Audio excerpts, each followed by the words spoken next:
What's up, wackadoos? Welcome back. So we're working on Project Hidalgo, our 74 C30 crew cab ramp truck. On the last video, I started allocating the space for storage containers and stuff like that, and while there's going to be a lot more of that decision making to come while I come up with more and more stuff to put on the truck, we do got to do something about the fuel system, because right now, there isn't one. So I do have a couple of components that I'm going to be using to try and get a fuel system together that I think is going to benefit me in the long run. So I want to go over some of the pathologic and what I plan on doing. So let's get to it. So over here on the passenger side, we have this big dead space along the frame rail, and I think that's where we're going to reinstall our fuel system. Now, as long as I don't have to go behind this beam here, I can reuse this space and put in another 24-inch lockbox. And lockable storage on something like this is always a good idea. So I think we're going to be trying to work in this space. And the idea here is I need to run 2 fuel tanks. Now, based on some sophisticated bar stool math, I'm confident that our Cadillac 472 that's going into this truck is capable of 10 miles to the gallon while loaded. Now, that'll be subject to debate later, and we'll see if it actually pans out, but I think it's possible.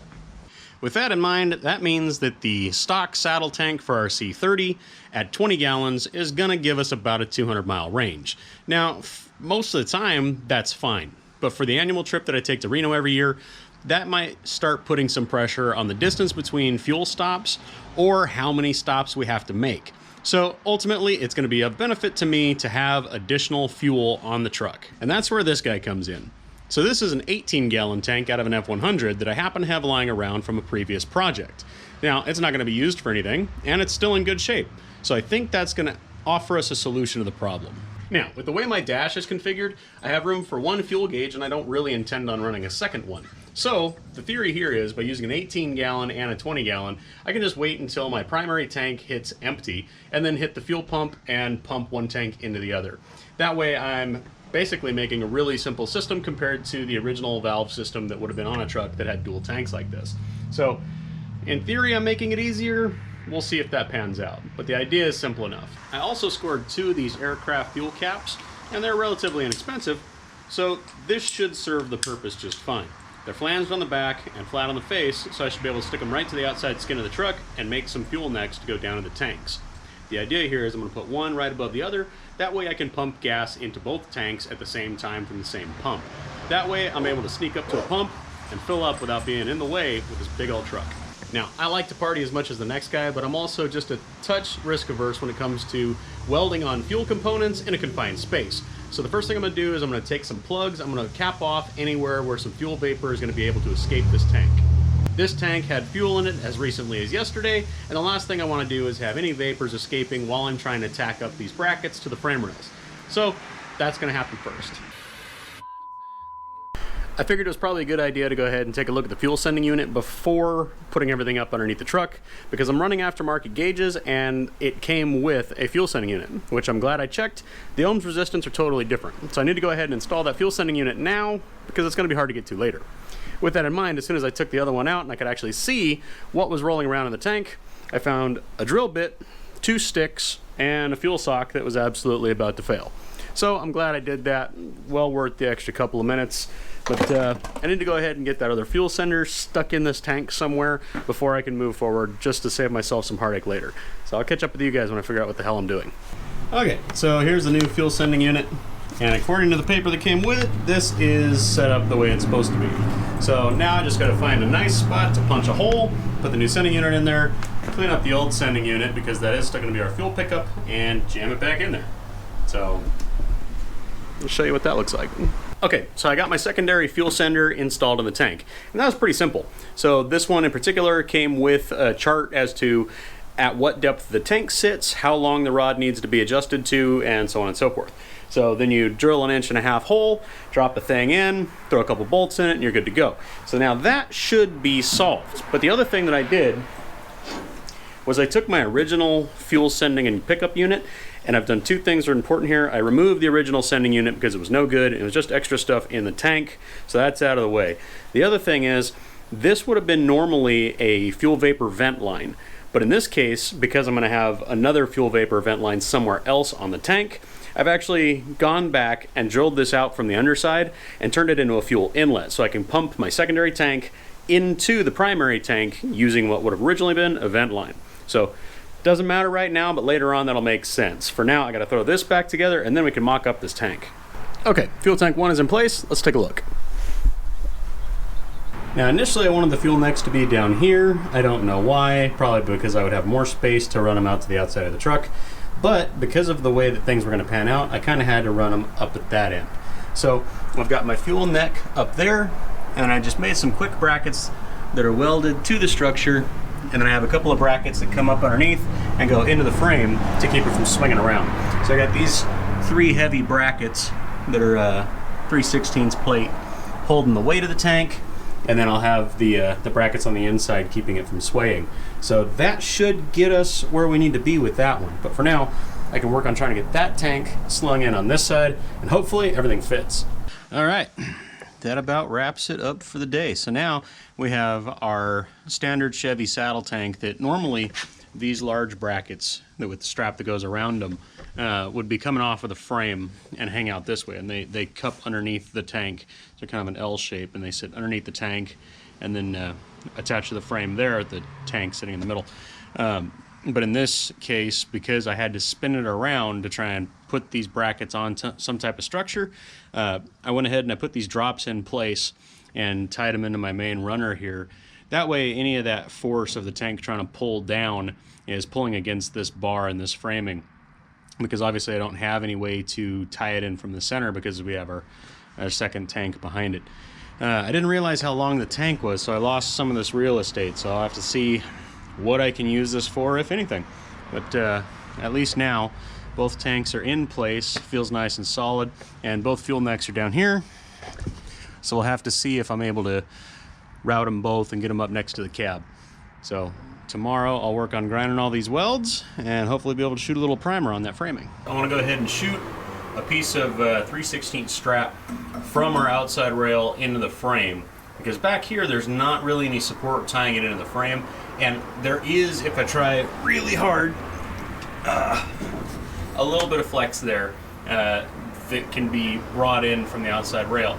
Now that doesn't seem like a lot of flex when I'm trying to push on it, but when you think about what it's going to weigh with the fuel, we're talking 20 gallons at roughly 7 pounds per gallon. So if you got 140 pounds flopping around on there, I don't want it to be able to actually move this piece at all. So just one little bit more extra strength there to tie everything together, just to make me a little bit more comfortable. The other thing is, after looking at this space, I think I can still get away with a storage box, but I'll have to get a little bit more creative. So essentially the plan here was, if I had space between this point and this immovable rail, I could go ahead and add another storage box. But as you can see, this tank eats up into that space a little bit, and I don't have the space. They don't make a flip down box that fits into this space appropriately, so I would have to end up using something else. Now, I haven't been able to find anything else, and fabricating something for this spot is kind of a nuisance, and I don't know that I would have a better allocation for this particular space than just having a locking box. Realistically, lockable storage is more important than pretty much anything else I can think of, because I've still got all that space back there for putting things like onboard air and things of that nature.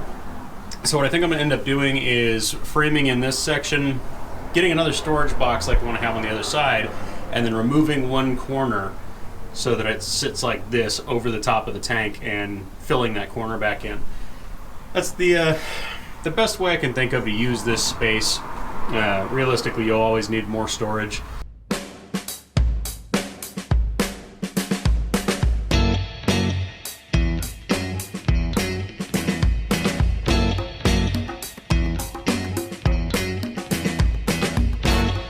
Made it to Friday night, which means time to drink a few beers and try and get something done. The problem is I don't know exactly what I can get done, so I got to try and come up with a plan. What I do know is the garage is an absolute mess because I've been working on stuff all week, so I'm going to clean up all that stuff first and come up with a plan. What I did end up doing is I went ahead and I ground down everything, ground down my welds, cleaned up everything, and threw some primer on this side, just to kind of lock everything in place. So I am going to have to weld on this some more so I didn't get too crazy with the primer. I do need to start prepping all of this and try to get it primered out as well. Even though I don't know what's going to be used in this space, Either way, I'm going to want it primered. I had already done all this last weekend. So I think what might be nice is might try to get all this mess cleaned up. And I might start making templates to try and put the sheet metal here on the back. Because I have some other stuff that's going to go back here between license plate frames and tail lights and reverse lights and all kinds of stuff. So that might be a thing. Since I'm waiting on some parts for the next storage box and putting in the fuel system the rest of the way and all that good jazz, I figured we could use a win. So we're going to be doing some of the sheet metal. So I'm starting to get an idea of what we're going to be doing and where. So Cody's actually templating out the back section. I figured that would be kind of a win if we can get that wrapped up today. So we can start putting on tail lights and license plate allocated space and all that good jazz. So he's got it under control. I'm gonna grab a beer. Attaboy. Attaboy, grab me one.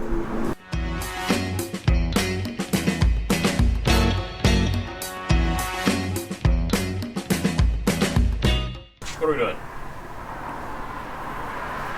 We're doing things with metal. You want to explain it? Not really. What are we doing? what do we got? Well, we got both sides cut out, so we ended up doing a two-piece. And then, we're not going to talk about it, but spray paint sometimes doesn't work for templating. So what we ended up doing is starting on one of the two halves and got our stop light, brake light, turn signal, and our reverse lights all mocked up along with where the frame's at, so we can see everything through and through. And then we also have the license plates, so we're making sure that we have a layout of everything, and we're starting to see how we want to put things onto the plate. Then we can cut out holes, mock everything up, see how it works. Show you what we got going on. So we were able to get both pieces, and we ended up doing a two-piece so that both would be removable and serviceable if and when this thing ever sees a scratch or a dent and we want to change out a panel. We can just do a half or a half. Along with that, we got the section where the license plate's going to go. It's covering up the seam anyways, so we don't have an issue there. But what we were able to do was we were able to get all of our light sections set up where we wanted them, so there will be something along those lines where we'll have turn and brake, and we'll have our reverse with potential for strobe on both sides. And it lays out pretty much one-to-one on both sides. I think it looks pretty good. What do you think? I like it.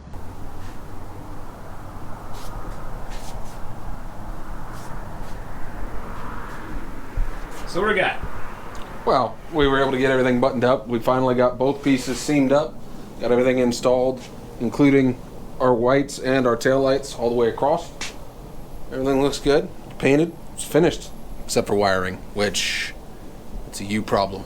That's a me later problem. Yep. We got tail lights, allocation for license plate, and a bunch of really high powered reverse lights and work lights. So this feels good. Now it's time to move on to eventually doing the sides of the truck. All right, guys, that's it for this one. D, how you feeling about the progress this week? Feeling good. We've actually made a little bit of headway, and we're starting to put some of the cosmetic back on the truck now that we can actually move past all the structural damage that was clearly not evaluated properly. No, and you know, at the end of the day, there's still so much left to do on this truck, but we're making good headway every day, every week. I mean, just to give you a little rundown, we still got to put sheet metal on both sides of the bed. Then we got to wire everything in. Still got motor and trans. There's still all kinds of stuff left to do, but for now, I think we had a good week this week. Fun. There's a long laundry list, and if you guys are still here and haven't subscribed already, you may as well. I'm going to put the icon right there. Put it over there somewhere. So, feel free to follow along. Be another one in a couple of weeks. Yep. For now, though, I think we're done, right? Wackadoo out.